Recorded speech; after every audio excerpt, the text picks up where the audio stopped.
Hello, welcome back to Everlasting Summer. Okay, we are at lunch. Do you mind if I sit here? I got myself sounding a bit clueless. There were no other free places anyway. No, of course not. Please do. Lena remained silent. Today the meal consisted of a plate of borscht. I suspected there was some meat working in it, but I had no evidence. Some poultry, chances are chickenus domesticus, with fried potatoes and a traditional glass of compote. I found myself liking the local food more and more. I guess I just came to the conclusion that I have no other choice, which means that there's no use in complaining. Thank God there's something to eat. Coming to the ball tonight? I don't know. He'll come. He got nowhere to go. Ulyana said happily. You will come for sure. Of course. I can't miss the opportunity to watch you make a fool of yourself. She got it right, so I decided not to reply. And what about you? I asked Lena. Yes, she replied briefly. See, you should go too then, said Slavia as if leaving me no choice. Don't forget to wear your tailcoat. Apparently Ulyana was so pleased with her joke that she laughed out loud, but I really had nothing to wear. My wardrobe was just a pioneer uniform and my winter clothes, which would be inappropriate even in the evening. And what will you be dressed in, entertainer? Secret? Will it be a little dress just like in a kindergarten's matinee? Ulyana turned red. Looks like I managed to offend her. No, I will wear a biohazard suit just so I don't catch an infection from you. I wonder what kind of infection are you afraid of catching from me? Enough, you guys. Don't quarrel. Idiocy, of course. Looks like Ulyana was highly pleased with her as she thought brilliant answer again. You know, if you already have the flu, you can't catch a cold. Two can play at that game. What are you implying? Oh, nothing at all. I looked away slyly. Do you mean that? She went red again. I don't mean anything. Guys. Given that it was Lena who interfered, it probably really was time to stop. You're asking for it. You're gonna get it. What? You'll finally wise up? Hey. Instead of replying, Ulyana grabbed her plate filled with borscht and tipped it over my head. The game met an unexpected finale. This game... oh, you little... She jumped up and tried to run away. But this time, she won't get away. I grabbed her hands. And now what? I can't just smash her head against the table. This pantomime lasted a few seconds. Suddenly, Ulyana skillfully grabbed a glass full of compote and splashed it in my face. That way, she managed to get free of my grip. She dashed off toward the counter, and I chased her. This resulted in several flipped tables, a pile of smashed tableware, 5 pioneers crippled by various injuries and full exhaustion of both parties. A draw, sort of. A belligerent draw. With too much belligerence. We stood before each other and breathed heavily. Tell me you won't behave this way again. And you? Olga Dmitrievna snuck up on us from behind. When you think about it, such a riot couldn't go unnoticed. Well, are you satisfied with yourselves now? Her voice appeared to be calm, but I was sure she was just about to explode. And who's gonna clean up all this mess? Exactly what happened. Who? I'm asking you, who? Him, replied Ulyana with complete confidence. Her, I objected less confidently. Both. The camp leader brought a conclusive end to this ongoing argument.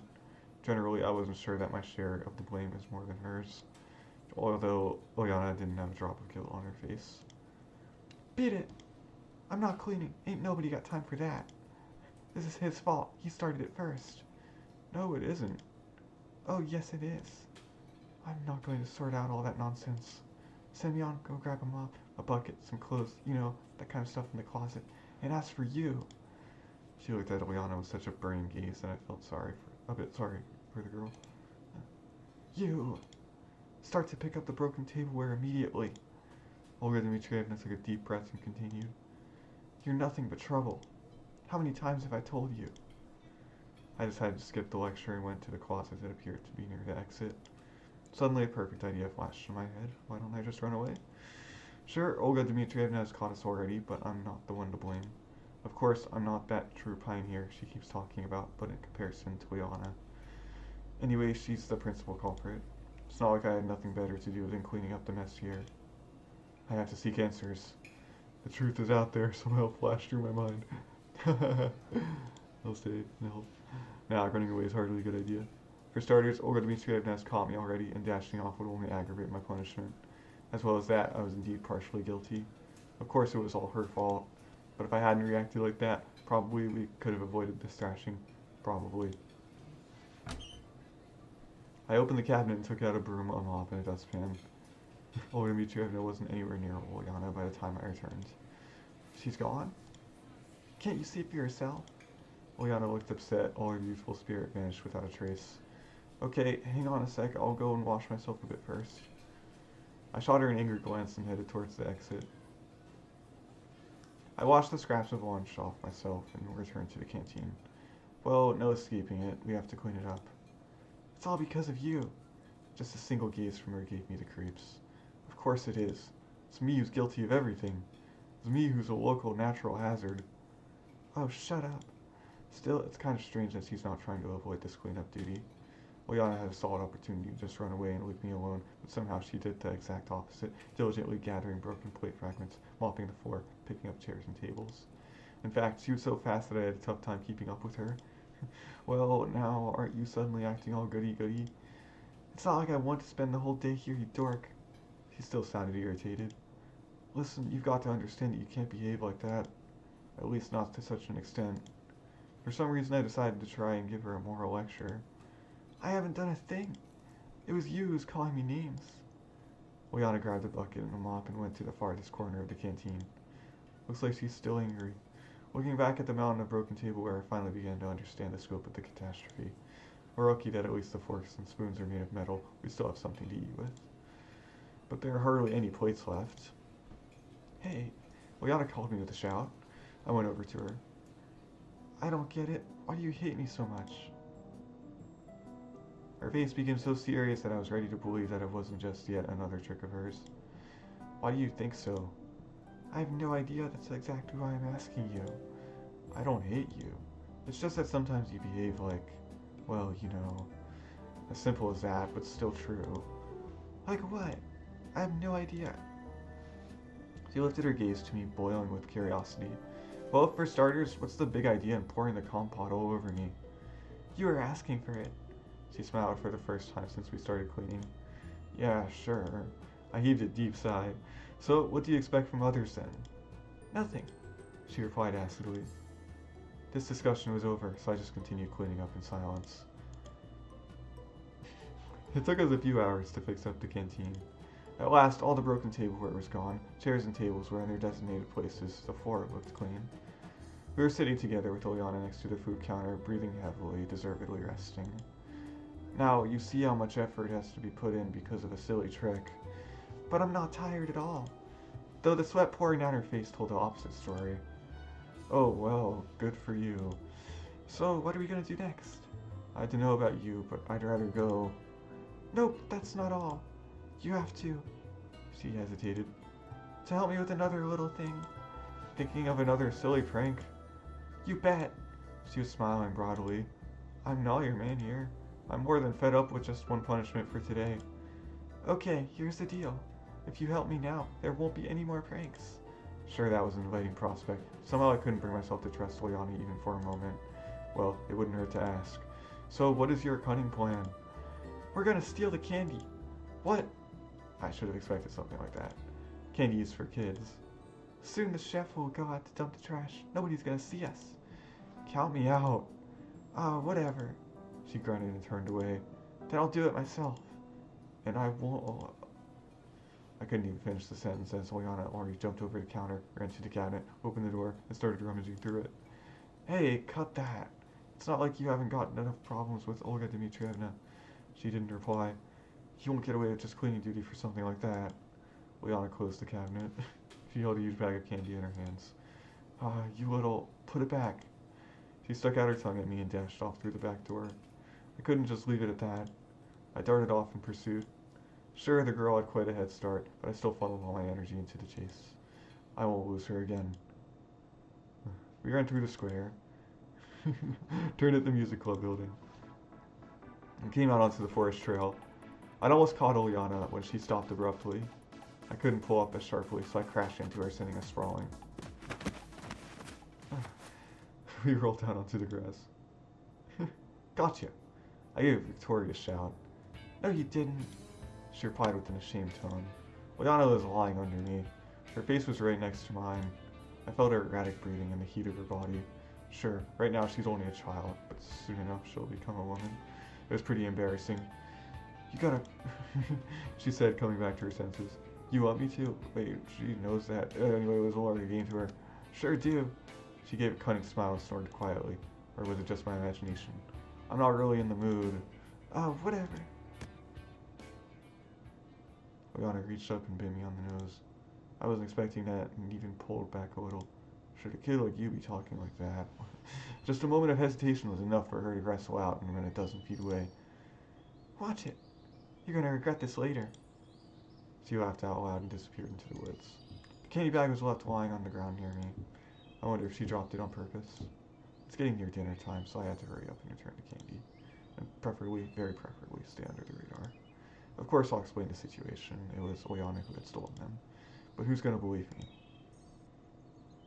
Olga Dmitrievna was already waiting for me at the entrance to the canteen. Good job, Semyon. On what? I hid the bag of sweets behind my back. The bag was transparent and too big to put in my pocket. I was talking about the cleanup. Everything is clean and tidy. Well, yeah. And where is Ulyana? I wish I knew. She'll come soon. Okay then, go and have your dinner. Oh no, I entered the canteen. No, we missed it. To my utter lack of surprise, it was full. Now I really don't know how to return the bag without being noticed. We missed meeting Xenia. Sure, I could do it in the evening, but what do I do with it now? Semyon. I turned around, saw Xenia was in front of me. Wow, what's that? She looked at the bag that I didn't manage to hide in time. Caught red-handed, or more sweet-handed, time to prepare for a scolding. These are sweets. Where from? I stole them. Got them from Ulyana. Oh, I see. Same old song and dance? What do you mean? It's not the first time she's stolen sweets. And why am I not surprised? Let me handle this. Thanks. Slavia saves the day yet again. She took the bag and headed to the buffet. I had no desire to listen to what she was going to say while returning the sweets, so I started to look around the canteen looking for a place to sit. It seems that I will have to share a dinner table with Electronic and Shirk. There were no more places to sit. What's happening, gentlemen? Every time I had to deal with them, I got an itching desire to tease them, or at least drop some tiki or cocky banter. It might be too risky to behave that way, but the Electronic brothers were my primary source of positive emotions. How are you doing? Fine, what about you? Hits and misses. Did something happen? Lots of stuff. Mind sharing? Nah, some other time maybe. See yourself. He made a helpless gesture. We're going to the ball after dinner. Electronic giggled. I know that. Who do you want to ask out? I hadn't thought about it yet. What about you? It seemed that this question caught him off guard. Ask Ulyana, that would make her happy. No thanks. Electronic furiously waved his hands. And you gotta ask Alisa out. Thanks, I'll pass. He looked calmer than his mate. Oh, come on guys, it'd be fun. In any case, we've got things to do. We still have time to finish the robot. Oh, that's a marvelous idea. Ask your robot out, can it dance? It can't even walk yet. Shirk probably missed the point completely. Why, it would be a great demonstration of our achievements in front of the camp. And what would we show to them? Yeah, you're right. They both stared at their plates disappointedly.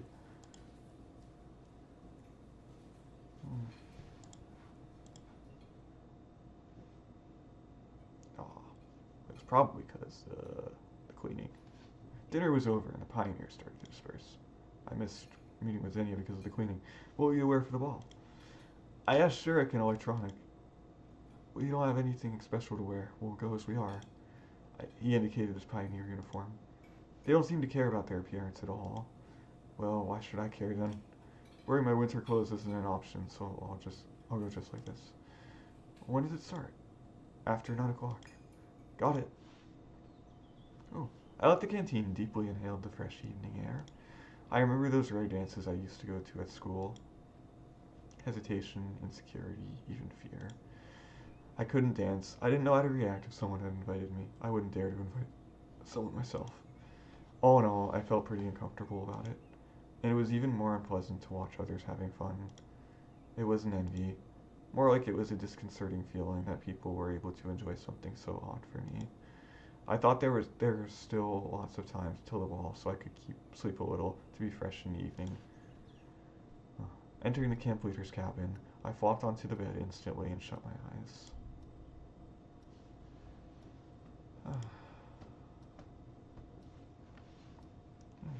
Nice. Strangely enough, I got up right on time, even without an alarm. The clock was showing 9. Such a rare thing to happen. I felt sluggish though. Probably it wasn't the best idea to sleep during the day after all. Well, I have to go. In a couple of minutes, I was standing at the square. The loudspeakers and some DJ equipment were installed near the monument, and the trees were decorated with light strings. Typical country ball. A lot of pioneers were around, but no familiar faces, so I just sat on a bench and waited. I don't have to dance after all. Maybe I'll be able to just sit and chat with someone. Hey there, sad face. Ulyana. Here to suggest something? Come on, let's dance. It's way too early. There isn't even any music yet. Ah, you're so boring. Yeah, I'm not the merriest person for such an event. She ran away. So Ulyana did wear something like an evening dress. Pretty funny. Oh, hi. Slavia. Hey. She sat down by my side. How's the evening? Fine. Why are you so sad? I'm not. Okay, well, dancing will surely cheer you up. Maybe. Don't forget to save one dance for me. She laughed and ran towards the music equipment. The situation was getting serious. I wouldn't be able to sit through the whole dance party. Hi. Oh. Lena came closer. Oh, hi, you're here too? Is that such a wonder? Yes. Okay. Gonna light this party up? That joke felt flat. Lena blushed and looked down. Well, maybe that's not the best idea, setting things on fire. Okay, then I guess I'll... Yeah. She left. It looks like the whole camp was at the square. The pioneers formed large groups, talked, joked around, and laughed. At the DJ's panel, Ulyana argued loudly with Olga Dmitrievna about the playlist for the evening. And here it is. The music started to play. I didn't know the band or the song, but if you ask me, I really felt that I'd tag it Soviet pop classics. The pioneers just stood there for some time as if not hearing the music. It's always hard to take the first step, especially if you're pretty sure that you'll be the only one who would take it. Ulyana seemed not to grasp that simple truth. She reached the center of the square with a few bounds and cried out loud. What are you standing around for? And started to wiggle ridiculously. Wiggle is the exact word. You couldn't find a better one. It looked so silly and funny that I couldn't resist laughing. She noticed it. Hey, Semyon! I pretended I couldn't hear her. Stop pretending, come over here. I kept ignoring her. The pioneers slowly realized that they weren't too particular for this party and started to dance. It looked really silly from my point of view, shaking one's arms and legs to the beat of long-forgotten hits. Come on, get real. Of course, I couldn't dance at all, but this thing couldn't be called a dance either. Hey, Semyon, what are you sitting there for? Don't you want to dance? I was so deep in thoughts that I hadn't even noticed Slavia. Not really. Are you sure? She smiled. Maybe later. Aw, what am I even doing here? One more invitation to dance would completely ruin my pride. I started to think about an appropriate excuse to leave and was looking for the moment to do so, but then I saw Lena. She was slowly heading my way. Maybe we should go? Where to? I was so immersed in my thoughts that I didn't really get what she meant. To the infirmary. But if you want to stay here and dance... I doubt she was going to dance. Lena had stood aside the whole evening. No, I'll pass. Let's go. At least I won't have to stand here like a shy nerd. Seriously, trying to conceal myself in the corner wasn't very pleasant. A bull in a china shop would be more agile than me on the dance floor. I didn't have the slightest intention of dancing in the first place. Well, shall we go to the infirmary? Lena brought me out from my thoughts. We've been just standing near the canteen for some time. Yes, sure, thank you. What for? She looked at me in surprise. Well, for getting me out of there. I shouldn't have told her that dancing is not my thing. It's, so boring there. Seems to me you don't like dancing. There was not a trace of sarcasm on her truthful, even childlike face. Seems like she really doesn't understand. Yes, don't like it at all. I'm not into it. Me too. No one ever invites me to dance. Lena blushed and stared at the ground as usual. Strange. What's strange? Well, that no one ever invites you. You think so? Again, she looked at me with an expression of surprise and a lack of understanding. I got confused and couldn't find what to say and returned right away. Yes, certainly. If I liked dancing, I would have invited you for sure. Thanks. Oh, we didn't say a word for the rest of the way. Lena obviously felt too confused by my awkward compliment, and I just didn't know what topic to choose for a conversation. It was completely dark by that time, and the gloomy building of the infirmary, covered in the night mist, looked strongly like a haunted house. I felt a strong desire to turn around and walk away without making any noise. I threw a quick glance at Lena and noticed that she looked like usual, shy, modest, uncertain, but not in any way scared. It just made me even more uncomfortable. It can't be that she is not scared while Suddenly an owl hooted nearby and I shivered. Lena seemed either to not hear it, not pay attention to it, or just not be scared by it at all. I hardly could believe the third option, but I didn't want to ask her about it, giving away my own fear. I entered the infirmary and found a switch in the dark. Will the nurse come later? She won't come. Okay, she won't come, understood. Wait a second. What do you mean she won't come? I see. It is not that I'm afraid to be alone with Lena indoors at night with no one around. Only in movies does something happen under such circumstances. It is just that I am with Lena and not with Ulyana or Slavia. And it seriously changed my attitude towards things happening. There are the boxes. She pointed at the messy stack of boxes. There were about a dozen of them. It would take much more than 10 minutes of work. I put one of the boxes on the table before me and started to take out its contents. There were bandages, lots of little packs of bandages. Here, take this. Lena gave me a piece of paper. There were some fields, and I quickly realized that I should put the name in the left, the description in the middle, if there is one, and the quantity in the right field. It's not a database, but it'll do. The work started in full swing. Semyon. What? I looked at Lena. She stared at me for a couple of moments, seemingly making up her mind to do or to say something, but then lowered her gaze again. No, never mind. It was physically hard for me to just sit without saying a word. However, I didn't dare to speak first, not only because I couldn't think of a good topic for conversation, but that I was just feeling shy. This girl could easily be embarrassed by anything. Semyon. Yes? You were counting them all over again. Indeed, I had started to take out and put into the database the bandages I had already counted. Oh, sorry. She didn't answer. Hey, where are you from? I mean, where did you come from? Meaning, where are you born? I mean, where do you live? Well, there is a town not far from here. Not far from here? Where is that? Somewhere. Looks like she doesn't want to talk about it. Is Lena hiding something too? It is explicable in the case of Olga Dmitrievna, but in Lena's case, it is absolutely not like her. Is it a secret? No. Just... So, is it somewhere in the south too? I should have thought of something more original. Every single one of my sudden ideas turns out the wrong way, and this attempt to play spy worked out even worse.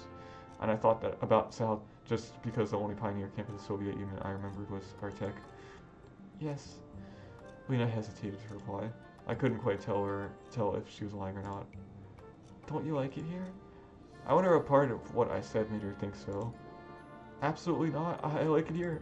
My false radio sounded very insincere, grating on the ears. What about you? I like it. It's so calm here. There are lots of books in the library. And the people are nice. Nice, but not all of them. Why? Did I really say that last bit out loud? Turns out I did. Well, you know, Ulyana, for example, she's like an Energizer battery with a completely unbalanced point of power application. Battery? What? Maybe I really was set back in time. Never mind.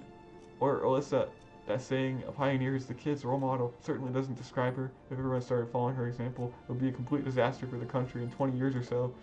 However, thinking about it now, you can draw the conclusion that everybody should follow the example of Alisa in the 80s, where I probably am right now. She's not like that, actually. Not like that, not like what? Not like what you said about her. To begin with, I hadn't said anything. I just stated the fact that she is not the best example to follow. Well, maybe. Sounds like you know her well enough. Probably. I asked that question only to keep the conversation going and didn't expect an answer like that.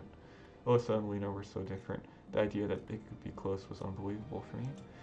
We came from the same town. As if she had foreseen my question. We have common friends, even though Alisa is 1 year older. Okay, it's a little bit strange. Oh, not like that. I'm just surprised. Everyone gets surprised. Lena smiled a bit. I took the second box. Naginum activated charcoal, Nagium activated charcoal, saline solution, potassium permanganate, ferrocillin, algium. Lena always spoke in simple sentences. How can I communicate with her if every conversation turns into a monologue or just an awkward silence? I wasn't quite satisfied with such a state of things. Sometimes it looked like she's hiding something behind her mask of shyness. But what? You know, I read a book not that long ago. Do you like science fiction? Not much. Oh, another failure. Well, if you don't like it, then what books do you like? Different kinds. The conversation wasn't going smoothly, and I had to turn it off for the better. Who knows why, but I thought about the dance again. Feelings of uneasiness, discomfort, and even shame overwhelmed me once more.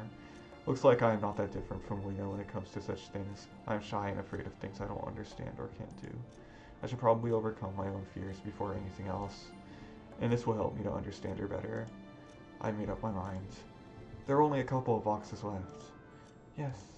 Hey, I've got an idea. How about we go to the canteen afterwards? I think the tape recorder was taken back there.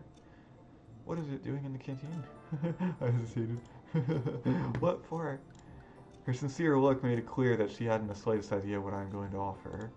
Well, frankly speaking, I just don't know how to dance. That's why I don't like it. That's the reason I was so confused back there. Maybe I could thank you by dancing with you. But She stopped sorting out the medicine for a moment, blushed, and looked right into my eyes. I got a bit stubborn. It really was a stupid idea. It's okay if you don't want to. I don't insist. What if someone sees us? I certainly didn't think about that. It's not a big deal. But everybody is asleep already, and no one is going to go to the canteen at night. How do we get in there? I should have thought about it beforehand. Well, I did have Slavia's keys, but I didn't want to mention them. Someone could get the wrong idea about me stealing them. That moment, I regretted that I still didn't get my cell phone from the leader's cabin. Olga Dmitrievna talked my head off, then I forgot about it. Anyway, I had to say something to get away from this awkward topic. What kind of music do you like? Different kinds. I'm not really into it. Then let's imagine that it's playing now. I mean that we hear it playing. How's that? Like it plays in your head. I still remember the melody the pioneers were dancing to. The music and words were really clear in my memory. I'm not sure I can do it. You can just try. Probably. I've got her consent. In Lena's case, even that probably can be considered yes. Cute. We silently sorted medical supplies for the rest of the time, writing down their names and quantities. I should pay more attention to every word I say after such luck. I stayed silent most of the time, though. Soon we finished the last box. I gave Lena the filled-in list and started to stare at her, like I saw Bigfoot riding a unicycle while juggling piglets. It was amazing, frightening, and above all, mesmerizing. Oh. Yeah. She suddenly broke out laughing. What? That look of yours. Virus protection, yeah. What about it? It's just funny. Really? Yes, so where are we going to go? Where? Her last words unsettled me. I completely forgot what we were talking about. Frankly speaking, I completely left this world for a moment. Well, you know, to dance. Lena blushed right away and her face took on a strange expression of shyness, uneasiness, and fear. Yes, sorry, I was just lost in thought. Let's go to the pier. I don't know why I chose that place. Maybe because you could run into a pioneer at the square, in the residential area, or near the canteen, but not on the pier. That's what I thought at least. Or maybe because of the large, bright moon reflecting on the water in the night. And it is a full moon today. I don't know how, but this solution just offered itself. If you don't like it, then we can... No, that's a really nice place. Oh, Lena locked the door and we made our way to the pier. Night fell on a sleeping camp. Well, should we follow the road? Why? It'll be faster through the forest. There is a nice path there. It's dark there. Are you afraid? Ooh. Hey, update. Not really. If you want to. Okay. But can I? Without finishing, she grabbed onto my arm. Is it okay with you? Now it was my turn to blush. Of course. We walked through the forest. It was hardly a forest, though. More like a small grove between the camp and the pier. About 100 meters long. I would never think that there would be anything to be afraid of, even on my own. But it just seemed like Lena's fear was contagious. The branches swayed over us.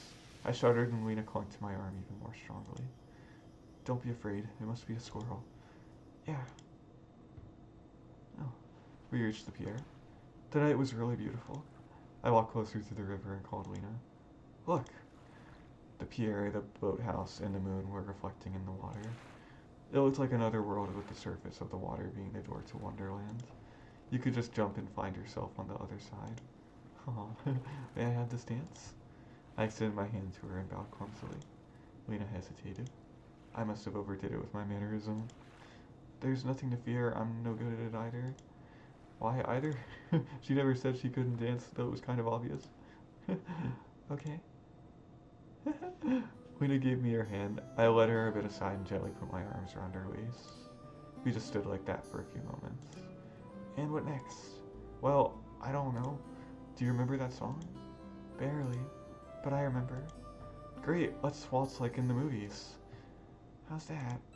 Instead of answering her, I carefully started to move in a circle with Lena. See, not that hard at all. Yeah, we waltzed for several minutes, or whatever you could call it. I felt her warmth, though we were not that close to each other. Her chest heaved heavily, and her face started to blush more and more. Lena didn't look at me, averting her eyes from one side to another. I suddenly realized that I had never felt anything like this before. It was tenderness overtaking reality, as if I found myself in another, better world. I realized that I didn't want to let this girl go, and that I would give up anything just to go on waltzing with her forever. I clasped Lena tighter, and only then did she look straight at me. There was surprise and confusion in her gaze, but no fear whatsoever. She wasn't afraid of me and didn't push me away. And you said you can't dance? I really can't. I was confused. I didn't expect that reaction from her. Where was her confusion, shyness, and fear disappeared to? You two dance pretty well? I know. A playful smile crossed her face. Or maybe it just seemed so to me. No, I swear I saw it. How is that possible? The image of shy and modest Lena didn't fit together with this moment at all. What should I say? What should I do next? I could only keep on waltzing with her in this dance, which was getting stranger with every passing minute. Semyon! Semyon! Where are you? Oh, the voice came from the edge of the forest. Oh, worst timing ever. Semyon! It was Olga Dmitrievna. She must have been worrying because I should have been back a long time ago. I should have guessed that Tyra's camp leader would start searching for a lost pioneer. I should have warned her beforehand. Oh, there's no point in thinking about it now. Oh, Lena looked at me questioningly. Being seen together would not be the best thing. Why? Let's go and tell her that everything is alright. No, let's hide and return to the camp later. Her idea was strange. Everything was going so well. At least something was starting to work out, or seemed like it did. But what was that something? Okay then. I decided not to argue. It wasn't appropriate in such a situation. Olga Dmitrievna shouted for a while and left. Let's go. Yes. Lena didn't grab onto my arm on the way back. I was a little bit frustrated, but wasn't certain enough to take the first step. We kept silent again. It was not typical of Lena to start a conversation, and I just didn't know what to say after everything that happened here. She kept looking at the ground all the way back, keeping her usual expression. What a bizarre change. Or to be more precise, what was bizarre was that smile on the pier and Lena's words.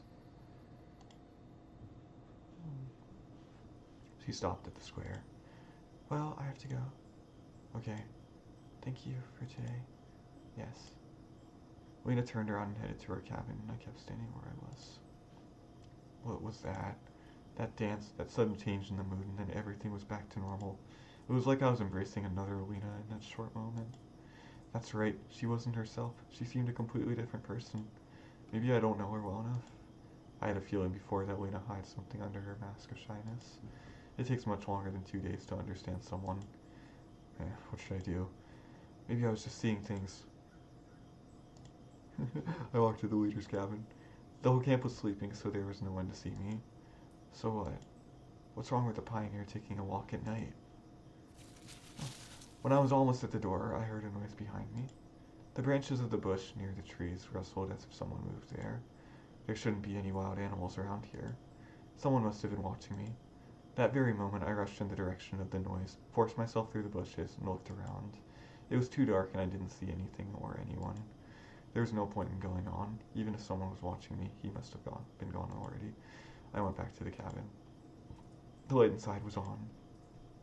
Looks like she's still awake. Oh, Semyon, where had you been? What do you mean, where? Me and Lena have been sorting medical supplies in the infirmary. I told you before that I would do that in the evening. Really? When was that? It took you long enough. I was in the infirmary about half an hour ago. It was closed and the lights were off. Well, we decided to have a little walk. I'm fretting about you while you're out having a walk. Well, sorry. I'll let you know beforehand next time.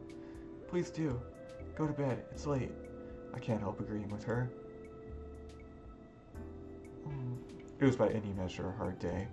I was too tired to think about the evening's events, and I doubt I would have any decent thoughts. The main thing is that I have not a single idea how to react to all of this. To Lena, to the camp, to this whole world. I practically haven't spent even a minute on looking for answers. Moreover, I've been avoiding it as if the possible discovery scared me. And Lena, the time I spent with her was much more important than all of my attempts to return to the real world. I could worry myself for a long time, trying to understand what I did wrong and what I didn't do at all, but exhaustion overcame me. Oh. Oh. That was so cute though. I woke up with a heck ringing inside my head. The ring seemed to be coming from the depths of my consciousness. But after I came to my senses, I realized that the cause of this ringing is my alarm clock. Strange. Where did it come from? Why is it standing near my bed? It was 7:30, according to the clock. Olga Dmitrievna had already left, and there was nobody to force me to go to the lineup. Thus, I can sleep a bit more. I closed my eyes, but seemed like my consciousness had already had its coffee and was ready for a long, productive day. I need to get up. I should plan my day out. After all, I need to at least find out something today. But still, nothing came to my head. Fine, I need to wake up completely and wash myself. On my way to wash stands, I met Xenia. What got you up so early? Anything wrong with being up early? She looked at me as if I insulted her. No, nothing, just curious. None of your business. Gosh, Xenia isn't very sympathetic even when she's in a good mood, but today she just looked furious. The cold water perked me up, the fog in my head dissipated, and my thoughts started arranging themselves. Curiously, I started to worry about finding a good place in the canteen more than about finding answers. I brushed my teeth and was going to leave when a quiet sound wafted past my ears. It's probably a squirrel or some other animal. I heard another sound, this time a bit farther. I walked 10 meters along the path, searching for the source. Nobody, just the morning forest. I returned to the washstands and saw Miku, who was looking for something in the grass. Noticing me, she smiled and jumped to me. Oh, hello, good morning. I accidentally scattered my tooth powder, just trying to gather it all back up. The dewy grass didn't seem to be helping matters. Are you sure that's a good idea? Well, why? What else can I do? I don't have any more. It was the last I had. She pouted like a child who had just had her favorite toy taken from her. Here, I'll give you mine. I dug into my bag. No tooth powder there. Strange. Didn't I just put it there? I walked away for just a minute, and now it's gone. Listen, it looks like I have forgotten it. I didn't want to tell her that it had just gone missing. Knowing the sensitivity of this girl, it was safe to assume that vanishing household goods would impress her so much that her brain would reset itself in order to avoid overheating. Well, I'll be off. Yeah, cheers. Visit us. Visit me in the music club. I'm still on there, but Miku's voice faded in the freshness of the summer morning far behind me. Getting back to the leader's cabin, I took my cell phone and looked at the battery meter. Enough power for a day, maybe even less. Of course, it won't help me much in here, but still. Finding a charger in the 80s would mean inventing it. I was going to head for breakfast when somebody knocked the door. It was Lena. Good morning. Yeah, good morning. I was taken aback a bit. The events of the previous day were still fresh in my memory, but I didn't really want to speak about them. You were probably looking for Olga Dmitrievna, aren't you? Well, no. I mean, yes. Lena was her usual self, shy and easily embarrassed. That dance on the pier, now it seemed no more than a dream. She's not here, I'm sorry. Okay then. I'll go. Okay. When Lena left, I thought that I'd been too cold towards her, so I decided to be nicer on our next encounter. Still, regardless, the morning was shining and beautiful. The bright sun was shining over the space and time displays, Pioneer Camp, Semyon, warming its residents and filling them with energy to spend the day productively. Or, in my case, to waste it in futile efforts to find an explanation for everything happening here. There was an unusually large crowd near the canteen. Of course, there was no other place in the camp that pioneers loved as much as the canteen, but why were they all crowding on the porch? I came closer to find out what was going on. It looked like all the camp had gathered at the porch. There were all the familiar girls, Olga Dmitrievna and Electronic. They were having a lively discussion. I drew closer. Semyon, have you seen Sheriff today? Nope, what's the matter? We haven't been able to find him since early morning. Disappearing pioneers, well, that's something new. But he was with you yesterday? She was talking to Electronic. Yes, he was. So you woke up this morning and he wasn't anywhere to be found? No. Why didn't you come to me immediately? Well, I thought that he got up earlier and went to wash up or something. Did he mention anything yesterday? Interjected Slavia. For example, that he was going somewhere, for instance? Nope. What exactly is so horrifying about that? It's only 9 a.m. He might have decided to go for a walk. You don't know, Sherrick. She looked over at me seriously. Well, no, I don't. But I didn't see anything suspicious in this situation. Okay, let's stop panicking. We'll find him. How could he miss breakfast? Ulyana grinned. Exactly. Time to eat anyway. The pioneers proceeded into the canteen. Yet again, I had no choice where to fit in. The only free place was at the table with Alisa and Ulyana. Take a seat. She pointed at the chair next to her. I sat down. Aren't you going to get your food? Good idea. I hadn't thought about that. Today's breakfast didn't look much different from yesterday's, but it looked more appetizing. Or maybe I was just very hungry. Or maybe I was eager to finish it off as soon as possible to avoid yet another Ulyana prank. Want to go to the beach with us today? When? Right after breakfast. Generally speaking, relaxation wasn't on my agenda today, but if I was going to spend my time thinking, why shouldn't I do it while getting a suntan? Sure, why not? Ah, cool. She smiled nicely. I bet you're pointing another prank. No, not at all. Ulyana waved her hands at me. She sure is. Alyssa grinned. She's always like that. No way. I think she's right. Nobody believes me. Ulyana took her tray of dirty dishes and stood up. Enjoy your meal. She said in such a way which left no doubt nothing good awaits me today at the beach. Me and Alyssa were left alone. You know, I guess I shouldn't go with you after all. Why is that? Well, I've got something to do. And what exactly would that be? She looked in my eyes and I couldn't even find an appropriate excuse. I don't even have a swimsuit. Try mine. You think it will fit me? Give it a try. I don't think it's worth the effort. Don't be a wimp. We'll find you some swimming trunks. Those words only added to my fear. Wait for me by the canteen. I'll be back soon. Okay. There's nothing wrong with waiting for her, is there? Finishing my breakfast, I left the building and sat on the stairs. Pioneers, all having their own business, hurried past me one by one. No one stopped by me. No one even looked in my direction.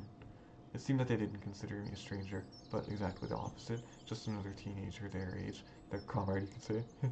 I got myself thinking that I had started to consider this camp and its inhabitants with not as much caution as I had on the first day. Indeed, Alyssa was back in a couple of minutes. Ready? Ready for what? She gave me the trunks, though you hardly could call them trunks. They looked like pink boxers decorated with butterflies and flowers. Actually, they were boxers. I'm almost afraid to ask, but where do you get these? Too scared to put them on? Well, you know, I have not the slightest intention of doing so. I appreciated her joke, but I wasn't going to make myself a laughingstock. Put them on, she said gruffly. Why don't you try them on instead of me? I think that the color of the swimsuit would set off your eyes very nicely. Let's make a bet. I had no desire to accept her bets. No thanks. Alright, you either go to the beach wearing them or you swim naked. Weighing the pros and cons, even the second option seems better than the first. I'm not planning to go anywhere at all. Then I'll tell everyone that you left these trunks in my cabin. Why would I do that?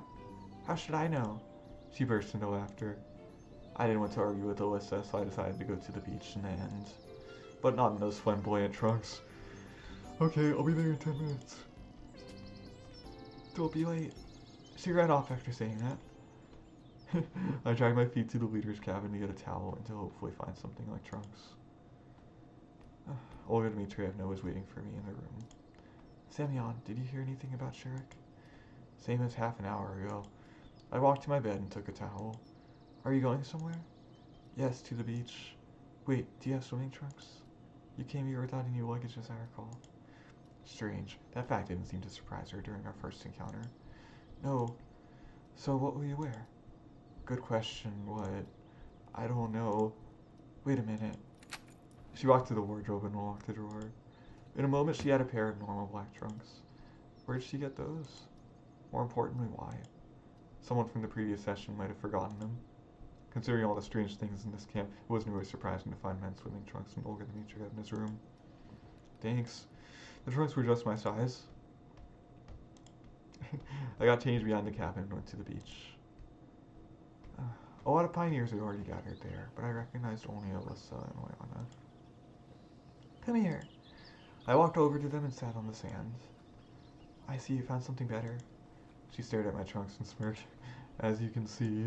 Come on, let's swim. I don't want to. Maybe later. I was not a fan of swimming. Suit yourself. The girls ran into the water. Why did I come here? Why am I not looking out looking for answers? Should I care about it now? Sophianox seemed normal. Certainly a lot of strange things had happened to me during these 3.5 days, but not one of them, taken separately, seemed at all supernatural. Especially since I didn't get any closer to finding so much as a clue. On the contrary, everything that has happened has only confused me more. What alternatives do I have? I won't get any truth from the local residents, though I doubt they even know it. Should I try to leave this place? But how far can I walk, considering that I don't even know where I am? It turns out that my only option is to wait. After some time, the girls came back. Ulyana held something in her hands. Look! I looked up and saw a crayfish. Just a normal crayfish. Ulyana lay next to me and started to torment it. Leave the poor animal alone. Why? It's just a crayfish. So what? It has a right to live too. I'll rip its claws off and ask the cook to boil it for dinner. As if we have nothing else to eat. I looked at Alisa. She seemed to be totally uninterested in Ulyana's fun with the poor sea creature. Tell her. What's wrong? It's a crayfish. It deserves it. It looked like the girls missed their lessons on nature in primary school and lacked empathy for that environment. Give it. I snatched the crayfish off Ulyana. Suit yourself. I was a little surprised he didn't resist. I looked into the eyes of the poor animal. They didn't express anything at all, but I thought that if it could speak, it would certainly be outraged. Maybe it would even go to the UN Convention of Human Rights. To tell the truth, I wasn't sure that would help. I took the crayfish to the river and set it free. Never mind, I'll catch more. There are plenty of them here, said Ulyana. No doubt about it, I mumbled. Time passed and I was getting sleepy. I fell asleep. I don't remember what I was dreaming about, if I was dreaming at all, but I woke up when someone shook my shoulder. Oh. Olga Dmitrievna stood next to me. Oh, did you come to swim too? I asked, still half asleep. No, it's almost time for lunch and we still can't find Sherek, the leader said, standing before me in a wet swimsuit. And I want you to look for him. It seems like I'm the only pioneer in this entire camp. I was sincerely outraged. Every time it was getting clear that Olga Dmitrievna considered me her errand boy to be used like a slave, or vice versa. If I came to you, then I want you to help me. Why exactly me? However, after giving it some thought, I decided to agree. After all, my shoulders and back got sunburned while I was sleeping, and searching for Sherek would get me acquainted with unexplored locations of the camp. Okay, it was not exactly right to wander around wearing only swimming trunks, so I should get changed first.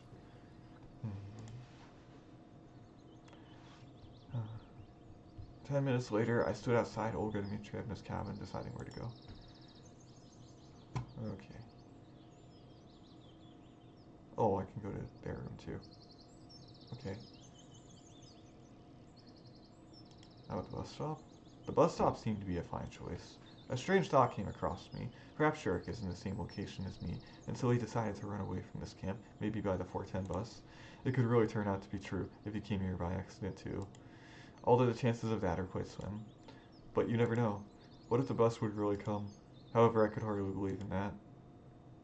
Indeed, I spent a couple of minutes waiting at the bus stop, made sure that there were no signs of Shirk or anyone else here, and headed back to the camp. Somebody rushed out from behind the gates and bumped into me. The impact wasn't strong, so I just staggered. Miku stood in front of me and rubbed her bruised forehead. Oh, sorry. It's alright, it was my fault. I was going to the music club but got lost and thought about a new song. You know, thinking up the lyrics and music. I hadn't realized how I got here. So you don't have to apologize. Her words per minute rate obviously exceeded the recognition limits of my brain. I made an attempt to retreat promptly. Sure, gotta go, you know. Oh, wait. I wanted to leave as usual without having to listen to her, but Miku grabbed my hand. Her grasp gave me the creeps as I got a clear vision of an agonizing execution by another rap session. Can you help me a little, please? Just a teensy bit. That definitely wasn't on my to-do list today. Well, I'd be glad to, but it's... Pretty please? Miku looked at me with such puppy dog eyes that my heart started to melt. She totally wasn't going to let go of my hand. And what help exactly do you need? You'll accompany me. I can't manage to compose on my own. I can sing or play. I can't do both at the same time. Even our virtuoso has her weaknesses. Well, you know, I can't really play any instrument. Never mind that. I'll show you everything. Come on, let's go. Oh, we gotta look for him. I can't. I'll do this later.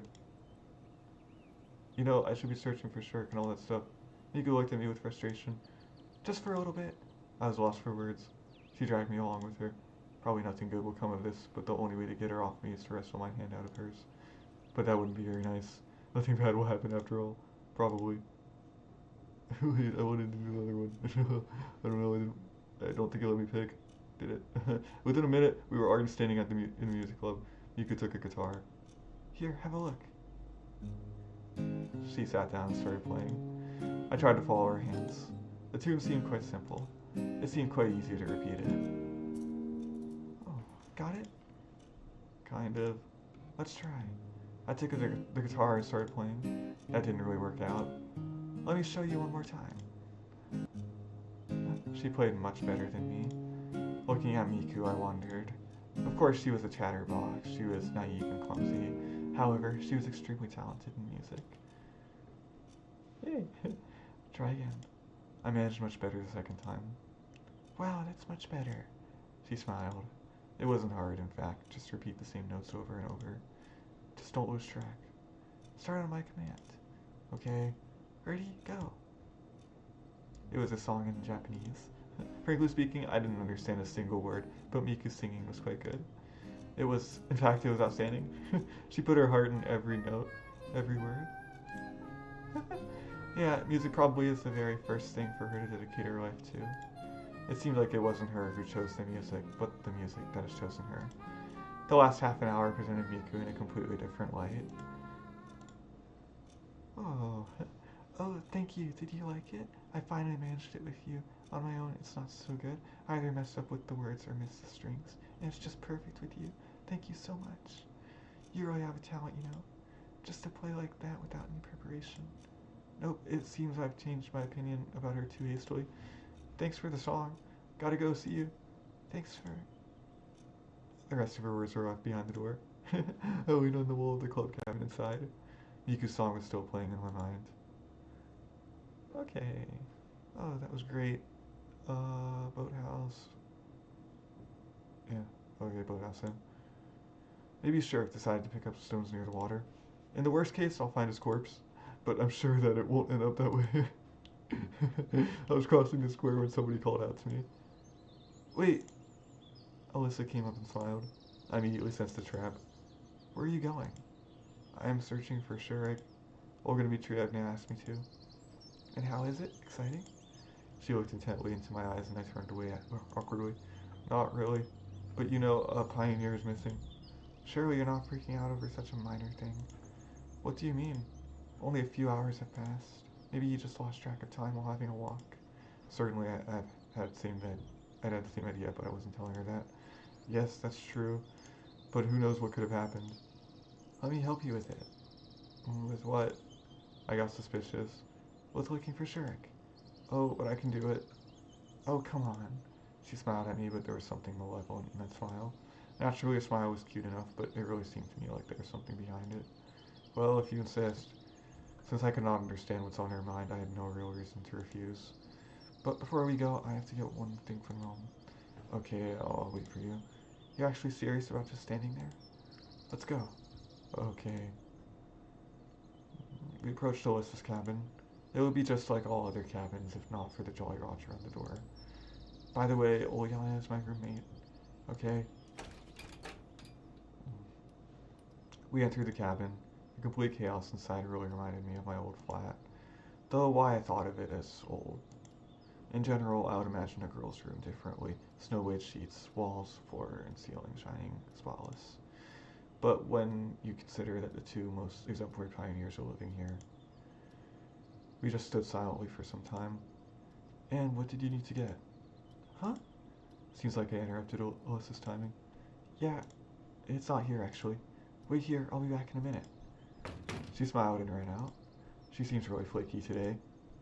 I began to examine the room. I wouldn't say that there had been an explosion, it was just a decent mess. Well, at least by looking at all this mess created in one pioneer session, I can surely say that I'm not the messiest person in the world. The decoration of my apartment took years to be completed. I wasn't thinking about anything in particular, was just looking around the room. Posters of Soviet artists, some books on the shelf, various household items. And then I realized that everything is wrong. Something will happen soon. Something bad. Why did Alyssa leave me here all alone? There was something I had to discover. My gut told me that it's dangerous to stay here. I went to the door and tried to open it. Lock! What a surprise. How did she manage to quietly lock me in? I don't know what's on her mind, but I need to get out of here. I went to the window, opened it, and climbed out. Now I can go and take care of business, or I chose the second option and waited. What is the reason she had me locked up? I wanted to know what was happening, plus I really wanted to see Alyssa's face when she finds her room empty. I hid in the bushes next to the house and waited. After some time, I heard footsteps. Alyssa and Olga Dmitrievna came to the house. You'll see everything for yourself. She opened the door and went in. A few seconds later, she ran back out. You know, Alyssa's face looked at as she just won the mouse catching competition, but at the last moment, she found out that it's not a real Olympic sport.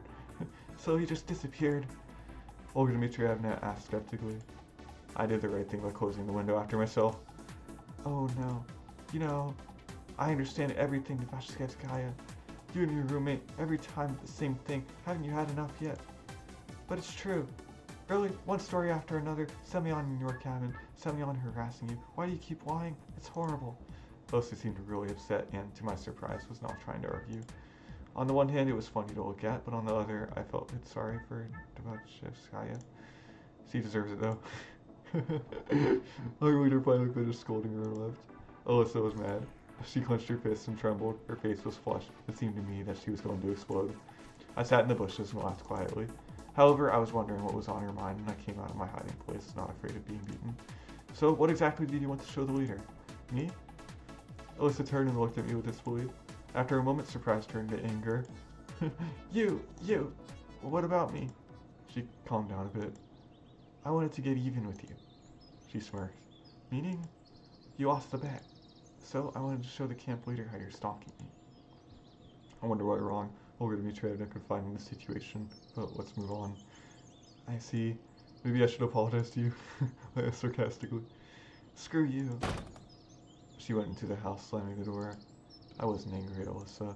In the end, I expected her to do something like this. Anyway, I got through it without consequences. I was very lucky. Her confusion and embarrassment just made my day. Chuckling, I left Alyssa's cabin, which was about to become my death trap. I went for lunch with mixed feelings, with a sense of accomplishment and with a realization of time wasted. The canteen was crowded. I couldn't stay unnoticed. Olga Dmitrievna called me. Semyon, come with us. The camp leader, Slavia and Electronic were sitting at the 4-seat table. I nodded and went to get my food. This time I had to spend several minutes in the queue. Today's menus didn't really differ from the other day's menus. The dishes looked the same at least. When I sat at the table and wished bon appetit to everyone, Olga Dmitrievna said, "So, what are you thinking?" "About what?" "We searched for Shurik all around. It's noon and he's nowhere to be found." I took a note of the rhyme, but didn't want to point it out. We looked all over the camp. "I went all around the neighboring forest." Olga Dmitrievna looked at me. "And I helped too. We must call the police. Maybe we should wait until the evening?" I asked lazily. "Maybe he went home." "That can't be. Shurik lives thousands of miles away. By train? The nearest station." She paused. "It's far off." Now it was getting interesting. Every time the conversation reached a point concerning ways I could leave Sopinok, all the camp inhabitants started changing the subject. "How far is far?" "Really far." The camp leader looked at me, indicating with her expression that asking more questions was not advised. "So we should go deeper into the forest. Maybe you got lost." "Shurik always takes her compass," chimed in Electronic. I wonder what else could be found in his magic vest, assuming he has one. If I were to get lost in the forest, a compass would be of no real use. "Police! We should call the police in the evening." "Not right now, at least." "Okay, so you do it later." They were all silent. "We should be able to find him before evening. We still have time." "If he actually got lost, we have no time to lose." "We cannot be sure." "Then where is he? Where?" There was some truth to the camp leader's words. Hiding the whole day just like that is suspicious. Why would he do that? Shirk seemed to me to be quite a serious pioneer. Ulyana would have been a better fit for this behavior. So there's good reason to believe that he was gone. All that can be done has already been done. We'll just have to wait. Slavia, Electronic, and Olga Dmitrievna looked at me sorrowfully but didn't say a word. I finished my lunch, took the tray back, and left the canteen. Oh, it's still the first half of the day. What now? The camp was drifting off for an afternoon nap. Only Genda stared at me through his glasses. Of course, he was staring somewhere else, but I had a feeling that he was constantly watching me. I bet he knows where Shirk is hiding. He just can't say anything. The disappearance of the Cybernetics club's leader made me think, maybe it's got something to do with my case. "Oh, Pioneer." The nurse stood in front of me. I looked at her curiously. "Go and take my place in the infirmary. I have an urgent call. Somebody is injured." "Me?" "Yes, you. Take the keys." The nurse threw me the keys and ran away. Why me? Isn't there anyone else in this camp? What exactly should I be doing? What if something happens? Oh, what do I do now? I missed my chance to refuse. I stood in front of the door uncertainly. On the one hand, there's nothing to worry about. I'll spend half an hour or so here and she'll be back. But what if someone comes for actual help? With a broken leg or head injury, I began to worry too much. I hope that there are no injuries more serious than bruises and scratches in this camp. But at the same time, I could not shake the idea that in a serious situation, I would be absolutely useless. I don't even know how to perform CPR. A magazine on the nurse's table caught my attention. A good way to relax, I guess. This is labeled Soviet fashion. The publication date or month were absent. However, this was not a surprise. There were much stranger things happening here. I didn't know much about Soviet magazines. Maybe they actually didn't have publication dates on them. Models dressed in old-fashioned clothes stared at me from the glossy pages. Nowadays, nobody would wear such clothes. I smirked. I wonder if Slavia, for example, considered this fashionable. I can only imagine what would happen if she appeared in my time wearing something like this. Imagine we were walking in hand. I'm wearing my coat with the hood, and she is dressed in a lavish dress covered with lace and things. It seems like I'm already imagining Slavia in my world, with me, and not only Slavia. This dress better suits Ulyana. This cute seraphim would look good on Alisa. This skirt and cardigan would look nice on Lena. If only they could be real. No, I saw them, heard them, could even touch them.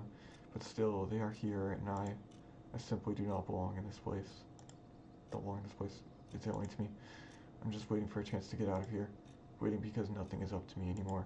I sighed, put my head on the table, and fell asleep.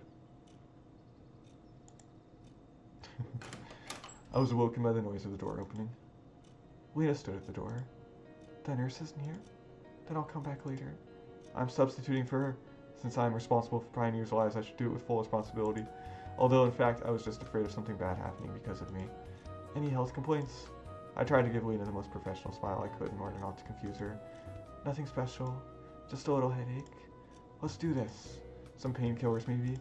Of course, I wasn't aware where to find required medicines, so it took me a while to find them. Finally! I handed him a little tablet to Lena. Thanks, she smiled. That was completely unexpected and I lost touch with reality staring at her. What? Lena turned awkward in an instant. Listen, I've been wondering, do you like this? I don't know what got into me, but I grabbed that magazine from the table and showed her that picture of a skirt and a cardigan, which would really suit Lena in my opinion. Maybe I went completely nuts thinking about all the girls being in my world. Or maybe I wanted to distract myself instead of just waiting for the nurse to come back. Lena looked at the picture. Yes, I guess. Is stuff like this in fashion? I guess. She got confused and started blushing. Why do you ask? Really, why? I think you look gorgeous in it. Oh, thank you. It's alright, I'm just being completely honest. We were quiet for some time. How's your headache? Much better, thank you. She smiled. I'll be off. Good luck. Lena went out and I continued to look through the magazine. After a while, somebody knocked at the door again. Seems that the infirmary is the most popular place to go. Suddenly I decided to roleplay a nurse, just a male version, and said, "Come in." The door opened and Ulyana entered the room. Wow, did I miss the moment when you decided to start knocking? Anything wrong with me knocking? She frowned. Where does it hurt? Where does it hurt? Why on earth would I tell you? Where's the nurse? Right in front of you. I imposingly crossed my legs and looked questioningly at her. I better go. It'd be all better to die than be treated by you. She smiled mischievously. You didn't even let me try. Ulyana thought for a moment. Though you could give me some pills. What's bothering you? It took her some time to reply. A heavy stomach. Sure it's not an empty head, I muttered under my breath. What did you say? Nothing, give me a sec. Then, I found the pills in the first drawer I opened. Thank you, doctor. She smiled cheerfully. Watching Ulyana, I could not imagine how such an optimistic and active child could have any health problems. Overdose of stolen candies, right? She gave me a baleful look. No, I left everything for you. Ulyana ran out of the infirmary and slammed the door. Maybe I shouldn't have said that. Again, I went back to studying Soviet fashion trends. Time passed, but the nurse was still absent. I wasn't searching for Shurik, wasn't looking for any clues concerning my situation. I was just sitting and flipping through a magazine. Just for a moment, I felt quite satisfied with the situation. So far, everything that has happened here could be seen as just a trip to a summer camp, and if nothing changes anytime soon, then I can start worrying. Again, somebody knocked on the door. Did I miss the outbreak of an epidemic? Slavy was standing at the doorway. Oh, hi, isn't the nurse here? No, she's not here. I'm taking over for today. Great. She hesitated. What? By the way, Semyon, Savia said and looked intently at me. What? It seems like I lost my keys. Have you seen them anywhere? Sure I have. Yes, here. I found them near the canteen yesterday. I wanted to return them to you, but forgot about it. I was really bad at lying. My cheeks were red, my eyes were wandering around, and hands were completely shaking. Here. I was already preparing myself for an appropriate scolding, but Slavia only took the keys and said, Thanks. So what have you come for? I really need to change the subject. Does anything hurt? No, it's nothing. Strange. I wouldn't even think that such an open person as Slavia would keep something quiet. If there's something bothering you, tell me. That's why I'm here, to treat people. I smiled widely. No. I mean, yes, but no. Hearing that made anything possible, even division by 0. So, how can I help you? You? I guess you can't. She smiled and was going to leave, but suddenly stopped. However, could you step out for a minute? Why not? Okay. I stepped out of the infirmary and leaned against the wall. I wonder what might she be doing, something that I can't even see.